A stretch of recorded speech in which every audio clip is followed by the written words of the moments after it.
After David had been living in his palace for a while, he said to Nathan the prophet, "Here, I am living in a cedar wood palace, but the ark of the covenant of Adonai is kept under a tent." Nathan said to David, "Go, do everything that is in your heart, for God is with you." But that same night the word of God came to Nathan.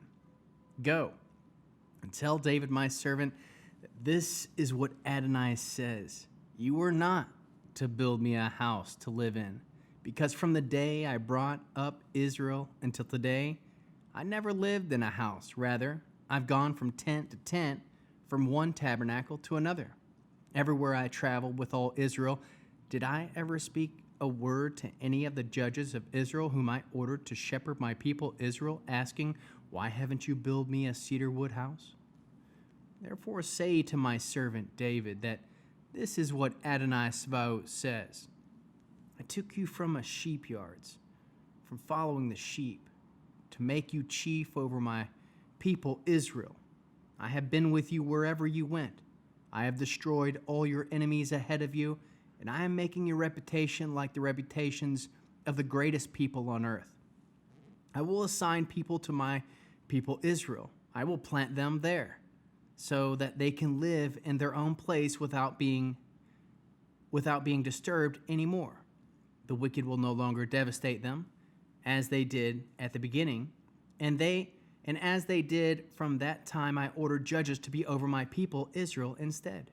I subdued all your enemies. Moreover, I tell you that Adonai will make a house.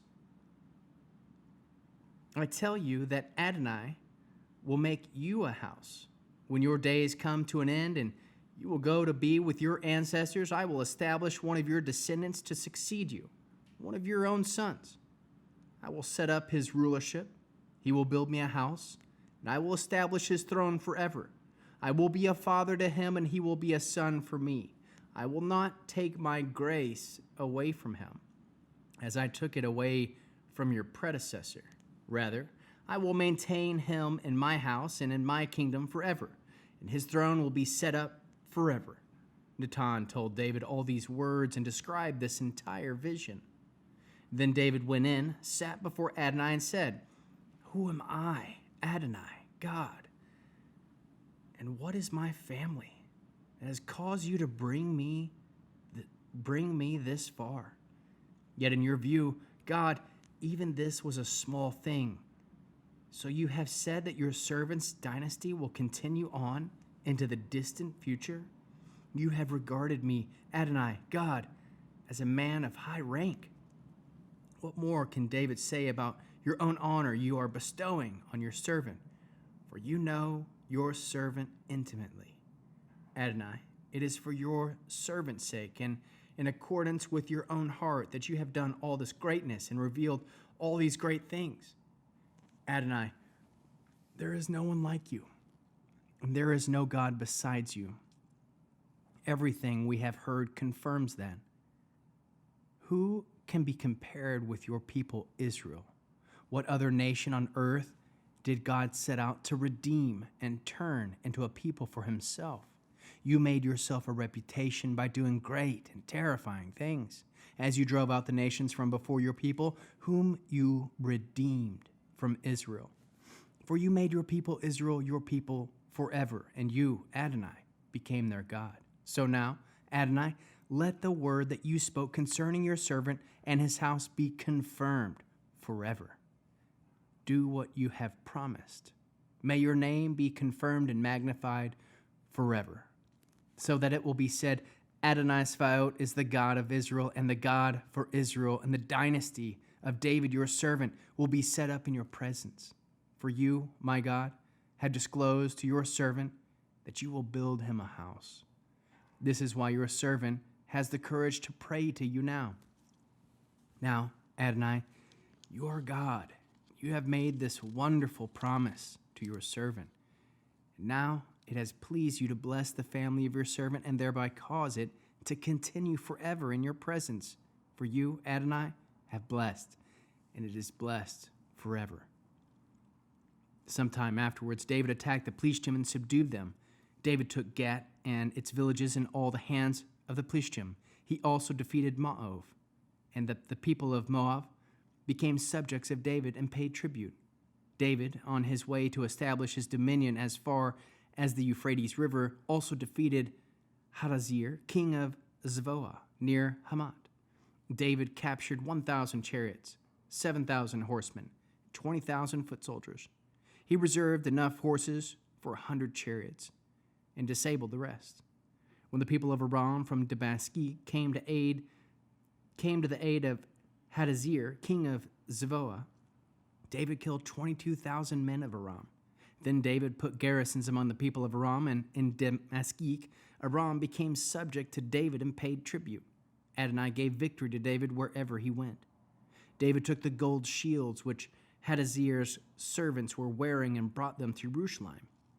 From Tivach and Kun, cities of Hadazir, King David took a great quantity of bronze, which Shlomo used to make the bronze sea and columns and various bronze articles. When Tohu, king of Hamath, heard that David had defeated the entire army of Hadazir, king of Zavoah, he said to Hadaram, his son, to King David. He sent Hadaram, his son, to King David to greet and congratulate him, fighting and defeating Hadazir. For Hadazir had been at war with Tohu, and he sent all kinds of articles made of silver, gold, and bronze, which King David dedicated to Adonai, along with the silver and gold which he had carried off from all the nations, from Edom, Moab, and the people of Ammon, the Plishtim, and Amalek. Moreover, Aveshi, the son of Zuriah, king of 18,000 men from Edom in the Salt Valley. David stationed garrisons in Edom, and all the people of Edom became subject to him. Adonai gave victory to David wherever he went. David ruled all Israel. He administered law and justice for all his people. Joab, the son of Zuriah, was commander of the army. Jehoshaphat, the son of Ahulad, was chief advisor. Zodek, the son of Achitov, and Avimelech, the son of Aviatar, were Kohanim. Shavsha was secretary. Benayehu, the son of Jehoiahu, was in charge of Kriti and Pleti, servants of the king's bodyguards, and David's sons were the king's chief personal advisors.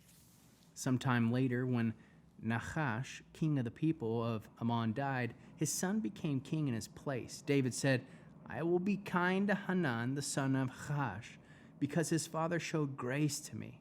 So David sent messengers to comfort him about his father.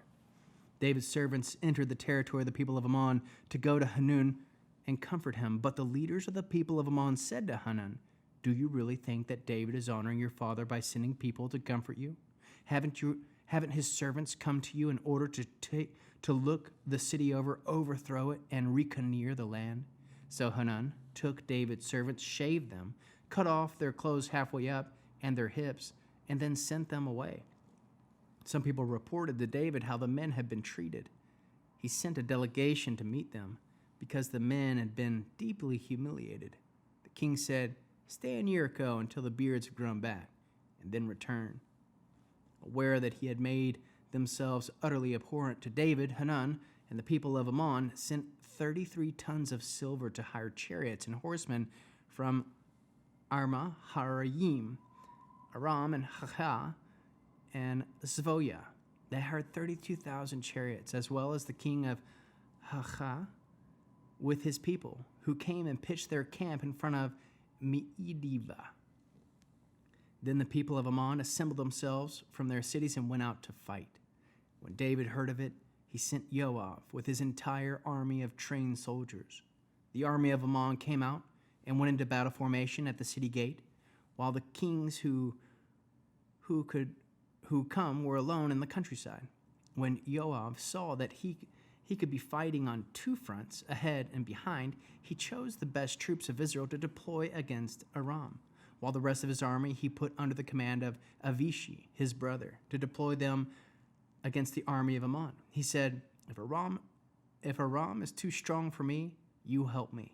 But if the army of Aram is too strong for you, then I will help you. Take courage, and let's be strong for the sake of our people and the cities of our God. May Adonai do what seems good to him. So Joab and the people with him went to engage Aram in the battle. And they fled before him. When the people of Ammon saw that Aram had fled, they likewise fled before Avishai, his brother, and retreated into the city. Then Joab went to Jerusalem. When Aram saw that Israel had gotten the better of them, they sent messengers and brought out the people of Aram who lived beyond the Euphrates River and Shophach, and the commander of Hadazer's army at their head. It was reported to David, so he gathered all Israel together and crossed the Jordan to engage them. David deployed his forces for battle against Aram, and against he had done so fought them. But Aram fled before Israel. David killed 7,000 chariot drivers, 40,000 foot soldiers from Aram, and he killed Shophach, the commander of the army. When all Hadazer's servants saw that they had been defeated by Israel, they made peace with David and became his subjects. And Aram would no longer help the people of Ammon. When in the spring, at the time when kings go out to war, Joab led the army out in force and laid waste in the country of the people of Ammon. Then he came and laid siege to Rabbah. But David stayed in Jerusalem, while Joab attacked Rabbah and destroyed it. David took the crown off Milcom's head and found it to weigh 66 pounds, with its gold and precious stones, and it was placed on David's head. Carried off great quantities of spoil from the city. In addition, he brought out the whole people who were in it and set them to work with saws, iron harrows, and axes. This is what he did to all the cities of the people of Ammon. Then David and all the people returned to Jerusalem. And while after this there was a war in Gezer and with the Plishtim, Sabkiah and Hashukti killed Sepiah, one of the giants, and they were defeated. There was more war with the Plishtim, and Elchanan, the son of Yair, killed Lachmi, the brother of Goliath, the Gitti, who had a spear with a shaft like a weaver's beam. There was great war in Gad, where there was a very tall man whose fingers and toes numbered 24, 6 fingers on each hand and 6 toes on each foot. And he too was the son of a giant. When he mocked Israel, Jonathan, the son of Shema, David's brother, killed him. These were the sons of the giant in Gad. They fell at the hands of David and his servants.